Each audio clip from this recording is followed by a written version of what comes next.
Ji bo çareseriya siyasiya krîza Sûriyeyê çar welat cara yekemîn kom dibin. Berdevke Serokkomariya Tirkiyeyê İbrahim Kalın bi daxuyaniyeke nivîskî eşkere kir ku serokên Tirkiye, Almanya, Fransa û Rusyayê dê di 27 çiriya pêşînê de bi rojava krîza Sûriyeyê werin bahev. Kombûna wan dê li Stenbolê birêve biçe û her çar welat dê mayîndekirina aşitiyê û pirsa Îdlibê gengeşe bikin. Bir defa şunu kabul etmek lazım. Ji alîkî din ve rêkeftina Tirkiye û Rûsyaya ji bo Îdlibê berdewam dike, lê xalên rêkeftinê heta niha bi temamî nehatin cîbecîhkirin. Digel vê yekê jî Rûsya alîgirê berdewamiya rêkeftinê ye. Serokê Rûsyayê Vladimir Putin dibêje, çekên giran û hêzên tundrev derneketin û herema bêçek ava nebû. Lê Tirkiye ji bo cîbecîhkirina xalên rêkeftinê hewl dide û berpirsiyariyên xwe dîne cih.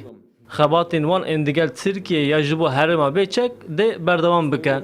Рассчитываем на создание благоприятных условий. Di pazdehê çiriya pêşînê de Wezîrê Berevaniya Tirkiyeyê Hulusi Akar gotibû hêzên tundrev ji herema bêçek derketine. Lê heman rojê Heyet Tahrîrî Şam jî ragihandibe ku ew ji herêma bêçek venakişin û dê şer bikin.